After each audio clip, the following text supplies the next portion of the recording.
All right, we are still in chapter 12. We looked at vapor pressure and how the vapor pressure has to equal the atmospheric pressure before you get to boiling of the liquid. And we also then looked at, well, what would happen if you added something to the solution? And so now this whole chapter, or this whole little section here, is going to be about adding something and making a solution. So now instead of having a pure water, what happens if we add something to water, and how does that change the freezing point and the boiling point and the vapor pressure? These are colligative properties, and we'll look more into that as we get going here. So colligative property is a property that depends on, and here's the key word, amount of the solute that's dissolved. All right, so this could be salt, okay, like we were talking about. If you're making your mac and cheese, you might add some salt to the boiling water so that it would change how it would boil, the boiling point. It does not depend on what you add, okay? So these properties will change the vapor pressure, will change the boiling point, will change the freezing point, and it doesn't matter which one you have, but the amount of it that you do add. All right, so we're gonna just compare a little bit here. If you have pure water, okay, so this table down here, we're comparing pure water to a solution of salt added to water, okay, so a sodium chloride solution. The vapor pressure, and this is at a specific temperature, all right, so the vapor pressure at a specific pressure, I think I said temperature, is 23.8 torr. I think this is 25 degrees Celsius there for that vapor pressure.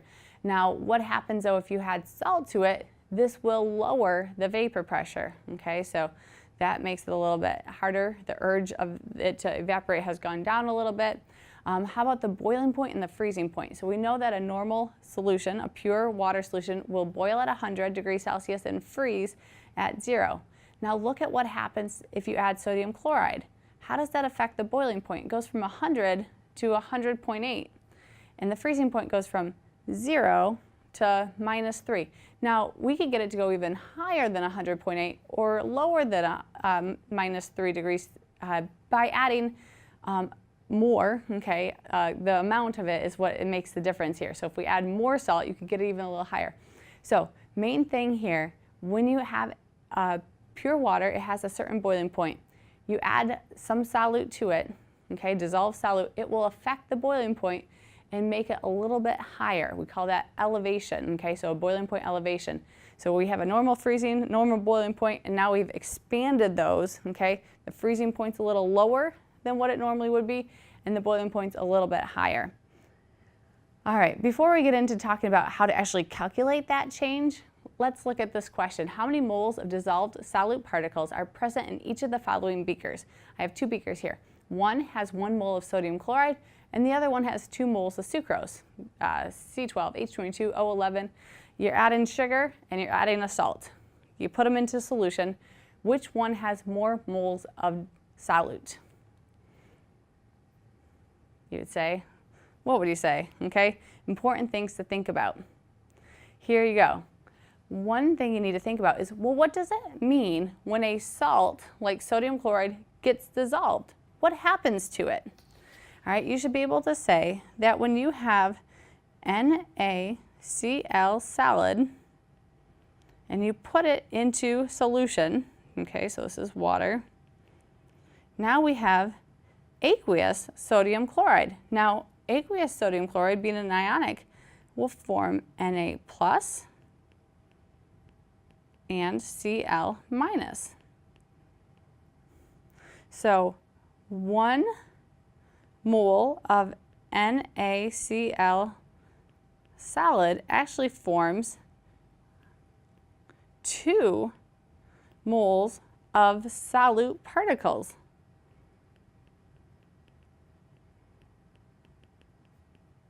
You can see we formed 1 mole of sodium ions and 1 mole of chloride ions. So 1 mole of NaCl, 2 moles of solute. All right, does the same thing happen though when you put in sucrose? All right, so this is a sugar. You can just look at the structure. You see it's an organic compound. It has a lot of carbons, hydrogens, and oxygen. It is not ionic. It is a molecular substance, okay? So there's covalent bonds going on here. And we do know that sugar will dissolve in solution. Okay, you can put sugar in water. You don't see any of the sugar crystals anymore, but you can taste it, and you know it tastes sweet. So you know the sugar is there. So what happens when you add this to water? You still have sucrose. C12H22O11. This time now it's aqueous. All right, so we can take 2 moles, okay, of sucrose. Since we have a 1-to-1 here, we haven't done anything, just changed its phase. We have 2 moles of sucrose, gives us 2 moles of solute particles. All right, so with an ionic, make sure you realize if it is a soluble one in solution, it will then dissociate and break apart. And that's what the term electrolyte is. I feel like we probably have used this before, and I know we'll talk about it again when we talk about acids and bases. But an electrolyte is something that dissociates in solution and produces ions. Now, we've talked about ionic compounds that do this already. Those would all be strong electrolytes. Acids and bases are also electrolytes. In the chapter 15, we'll be talking about the difference between a strong electrolyte and a weak. So this can be broken down into strong or weak electrolytes, and it has to do with how much of it dissociates. If everything, all of the ionic compound that you put into solution completely separates into ions, that would be considered a strong one. If some of it remains molecular and only some of it dissociates, that would be a weak. We'll get into that more later. But the difference then between an electrolyte and a non-electrolyte is that a non-electrolyte does not make any ions.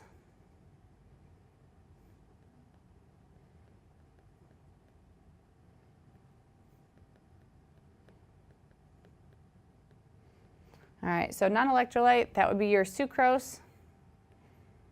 That does not make any ions. If you look at this reaction, or it's not really a reaction, if you just look at the phase change from a solid into the aqueous, you don't see any ions present. However, if you have sodium chloride solid, you put that in, all of a sudden now you have sodium ions and chloride ions. All right, so moving on then.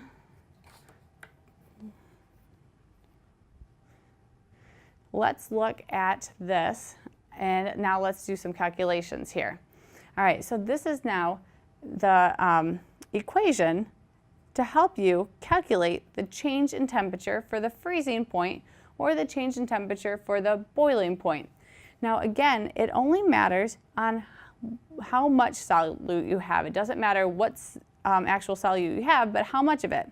So you can see from this equation that the change in temperature freezing is equal to some K, and this is Kf, this is the freezing point constant.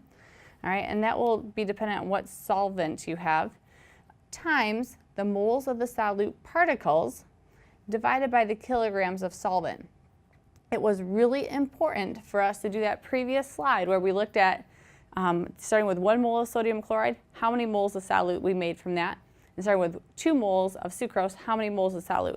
So it doesn't want the total amount of solute, it wants the total number of the solute particles, okay? So you have to make sure you have total number of solute particles, and then all divided by kilograms of the solvent, okay? So if you're talking about a solution of water, the solvent would be water. All right, the change in temperature for the boiling point is just the same, except now you have Kb, which is the boiling point constant. So these would have to be given to you. And then you might need to solve for the moles of solute particles, and you might need to get the amount of solvent that you're given into kilograms. All right, let's look here then what happens. So here's an example, we're adding sodium chloride. All right, normal 25 degrees Celsius for sodium chloride here. When you add it, the vapor pressure is 23.76 millimeters of mercury. As soon as you add the salt, we have now decreased, okay, the vapor pressure.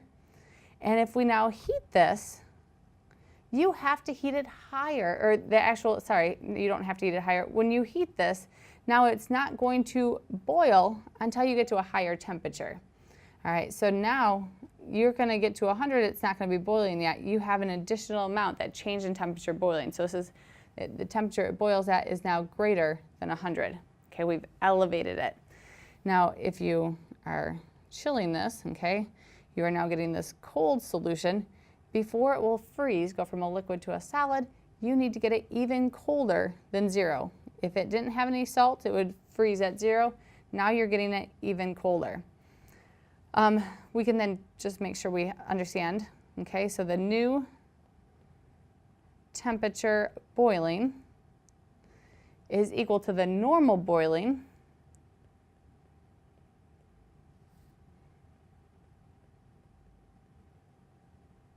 that's an I, plus the change in temperature boiling that you have just calculated. So calculate this right here. To find the new boiling point, you will then take the normal one and you will add that change in temperature boiling. All right, the new temperature freezing then would be equal to the normal freezing point.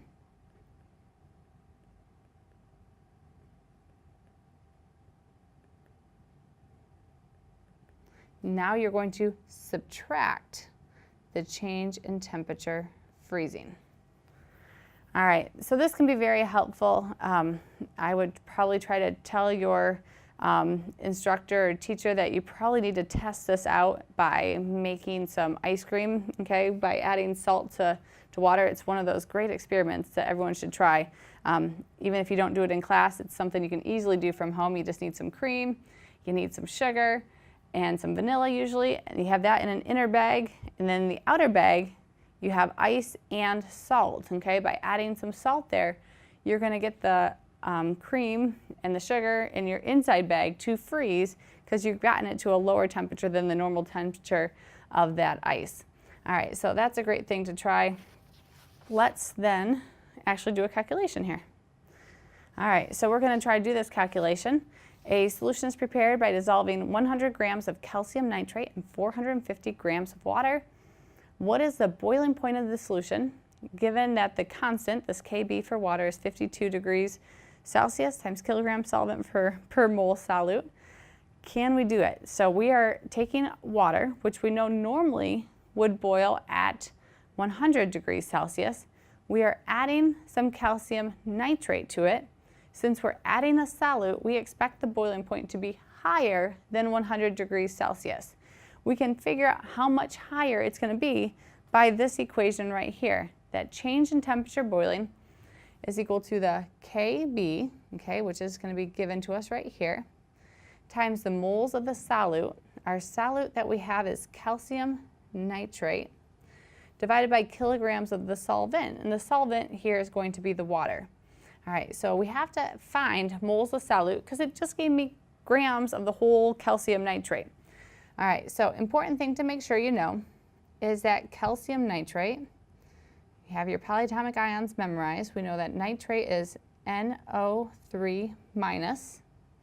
Calcium is Ca2 plus. So our correct formula would be CaNO3 2. Now this is a solid. We are going to put it in solution and it will dissociate. It is a strong electrolyte because it is an ionic compound. And what does it dissociate into? What ions do you form? Well, we would form calcium ions and we will form nitrate. Now look at the formula, it has NO3 2. That polyatomic ion stays together, but it doesn't say NO3 2, it's 2 nitrates. So it dissociates into the individual polyatomic ions.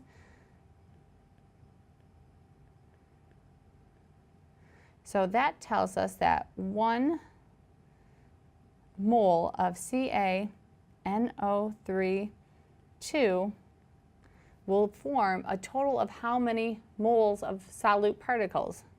Remember, in the balanced equation, that would be 1, so we can add up that 1 plus the 2, 3 moles solute particles. All right, so given that, we can get from grams of the whole thing to moles, and then once we get to moles, we can get to the moles of solute particles. So let's just set that up right here, 100.0 grams. Get into moles by finding the molar mass, add up calcium at 40, 2 nitrogens at 14 each, and total of 6 oxygens. I got 164 grams per mole for the molar mass.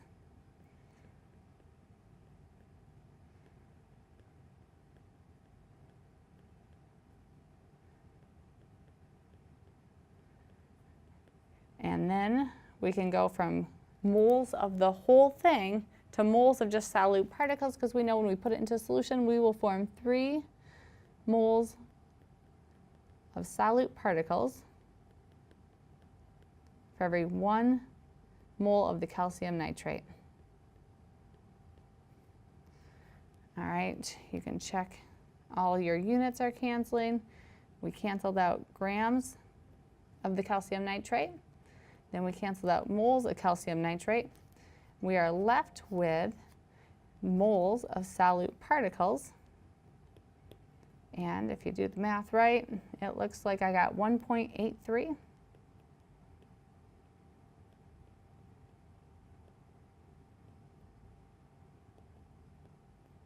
All right, then on the denominator, we have to get to kilograms of solvent. Our solvent was the 450 grams of water. You should be able to do this in your head at this point, but just to make sure we can all show it, take your 450 grams, and we know in 1 kilogram, you can have 1,000 grams. So this just moves the decimal place over 3 spots to the left. We have 0.450 kilograms of water. All right, we now have everything we need to find that change in temperature. Put the units all there. Let me switch. We're going to go here just so you can see this new thing working out. All right, so we can start with our constant. That was 0.52 degrees Celsius, kilograms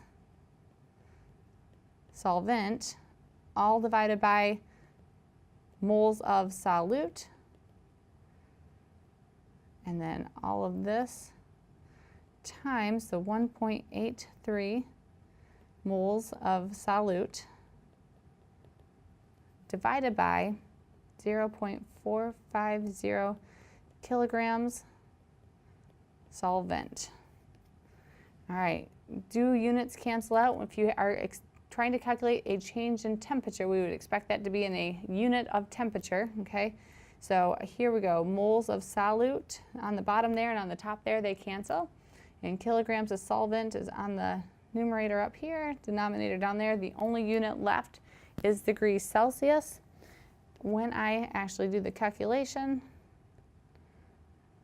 the change in temperature of the boiling point is 2.11 degrees Celsius. Now, make sure you realize that is the change in the temperature. So if you're asked for what is the new temperature or the elevated boiling point, you need to take the normal for water, that's 100 degrees Celsius, plus now that change, 2.11, and we get 102.11 degrees Celsius. All right, I think that should be pretty good.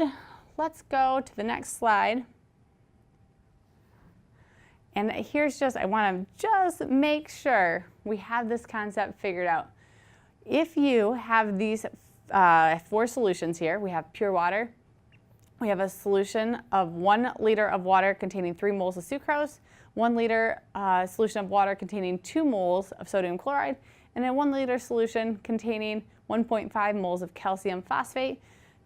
Would they all have the same freezing point, or which one has the lowest freezing point? So take a second, take a little pause here, and then come back with your answer.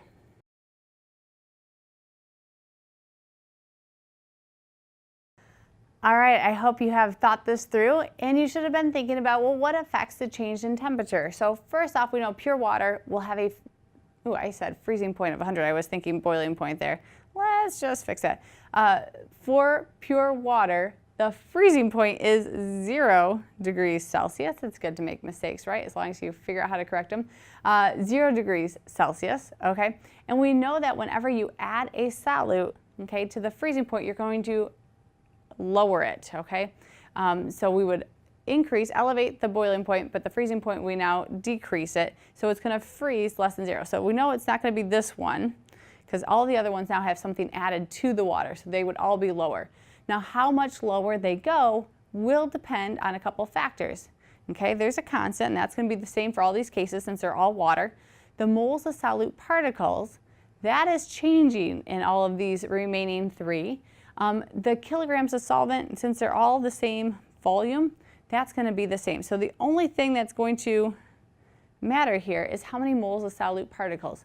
The more moles of solute particles you have, the greater the change in temperature freezing, which would mean the lowest freezing point would be the one that has the greatest number of moles of solute particles. You then had to look at them. Sucrose, you would say, hey, that's not electrolyte. It's a non-electrolyte. It does not make any ions. So if you have 3 moles of sucrose, you have 3 moles of particles. Now we'll have to compare that. Sodium chloride is NaCl. 2 moles of sodium chloride will end up giving you a total of 4 moles of particle because 1 sodium chloride gives 2 particles. And then looking at the formula for calcium phosphate, calcium's +2, phosphate's -3, so you have Ca3PO4 2. There's a total of 5 particles there. So 1 mole of calcium phosphate gives you 5 particles. So if you have 1.5 moles, you end up with 7.5 moles of particles. The greater the number of particles, the greater the change in temperature freezing. You take your normal freezing temperature, and then you're going to be subtracting. So this one would have the lowest temperature freezing. All right, I hope you're ready for the next lecture.